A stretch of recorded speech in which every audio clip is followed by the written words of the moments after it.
Shia Waqf board के पूर्व chairman Wasim Rizvi पर मुसीबतों का पहाड़ आ गिरा है। केंद्र के तोते सीबीआई ने उन पर शिकंजा कसा है। शिया वक्फ बोर्ड और सुन्नी वक्फ बोर्ड की ओर से वक्फ संपत्तियों की अवैध तरीके से खरीद और बिक्री के मामले में रिजवी पर 2 FIR मुल्ला कल्बे जवाद के कहने पर हुई है। मुल्ला कल्बे जवाद के अलावा कोई दूसरा नहीं है जो हमारे खिलाफ एलिगेशन लगाता हो, क्योंकि हमने उनके खिलाफ कार्रवाई की है। मुल्ला कल्बे जवाद ईरानी एजेंट हैं। ईरान से पैसा लेकर कश्मीरी आतंकवादियों की मदद करते हैं, इसके सबूत भी है मेरे पास। लेकिन आज वो हुकूमत को मेरे खिलाफ गुमराह करने में कामयाब हो गए हैं। तोहरी मार की वजह क्या हो सकती है? वसीम रिजवी हमेशा सत्ता के करीब रहे हैं। सपा के शासनकाल में कभी आजम खान के खास रहे हैं और जब सत्ता बदली तो बीजेपी के करीब पहुंच गए।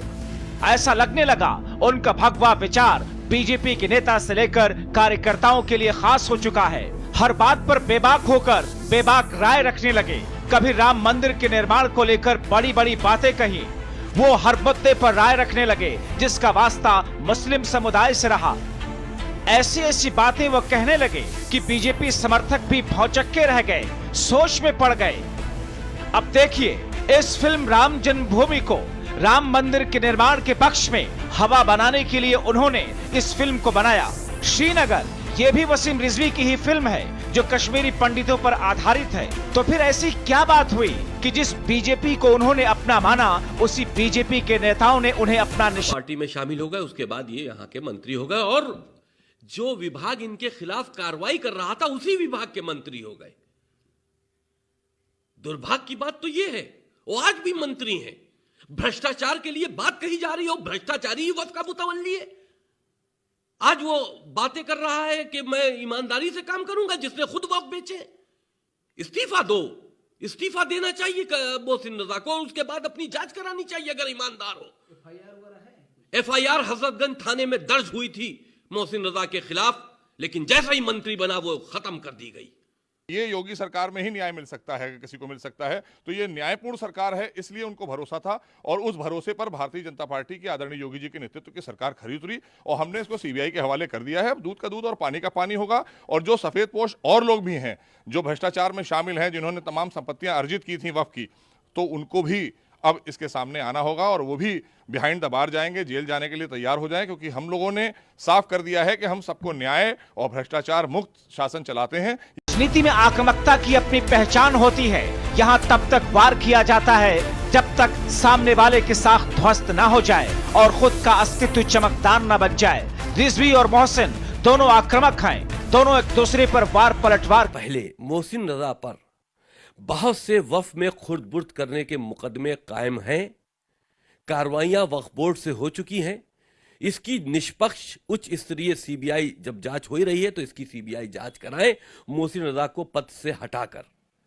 अगर के जो कहते हैं वो करते हैं तो ये काम जरूर होना चाहिए।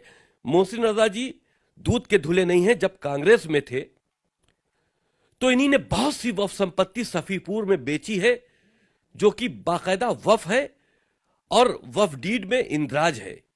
हमने कार्रवाइयां भी की हैं, लेकिन भाग्यवश वो भारतीय जनता पार्टी में शामिल हो गए, मंत्री बन गए। सीबीआई की मांग लगातार उठती रही। पिछली सरकारों ने तुष्टीकरण की राजनीति के चलते उसको नहीं दिया, लेकिन हमारी जो सबका साथ सबका विकास और सबके विश्वास की नीति है और भ्रष्टाचार पर जीरो टॉलरेंस की नीति है, उसके तहत हमने इसको सीबीआई के हवाले कर दिया था।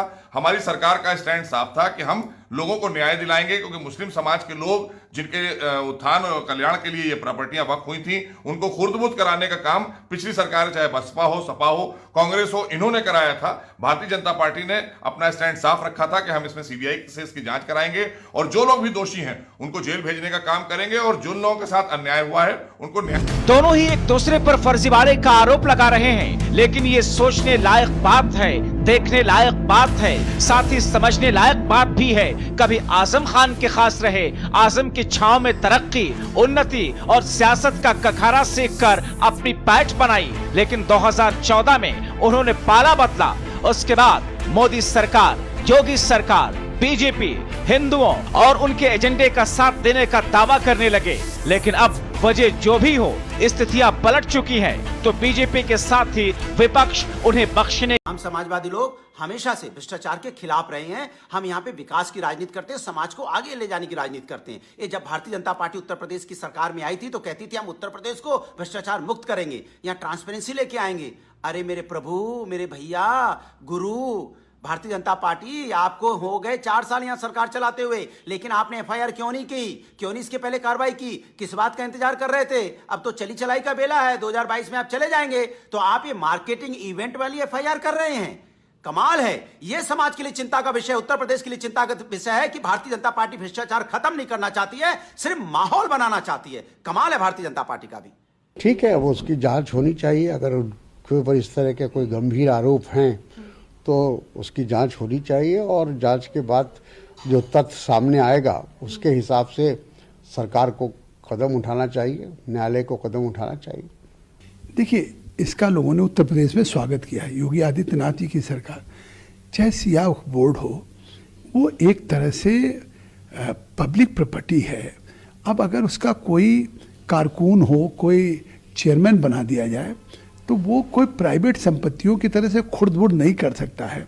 वो पूरे सिया कम्युनिटी के पुराने लोगों के द्वारा दी गई तब दान में और सब चीज़ों में वो जो वक्फ बोर्ड में निहित हो जाती है, तो वो कस्टोडियन होता है, न कि वो एक तरह से मालिक की तरह से उसको बेच करके उसमें अपने पैसा कमाए।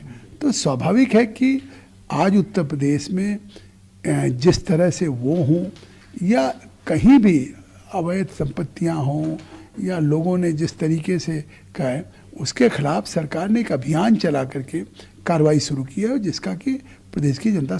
तो सवाल उठाने वाले उठाएंगे ही। आखिर क्या बात हुई कि भगवा रंग में रंग चुके वसीम रिजवी सीबीआई के घेरे में आ गए? केंद्र के रडार तक पहुंचाने में किसने अहम भूमिका निभाई? कहीं मोहसिन रजा तो नहीं, या फिर कल्बे जव्वाद? वैसे देखा जाए, राजनीति से लेकर आम जिंदगी में न जाने कितनी हस्तियों ने सार्वजनिक संपत्तियों को हजम किया। क्या उस पर अब तक कार्रवाई हुई? नहीं हुई तो क्या कार्रवाई नहीं होनी चाहिए? Bureau report, R9 TV, Uttar Pradesh, Uttarakhand.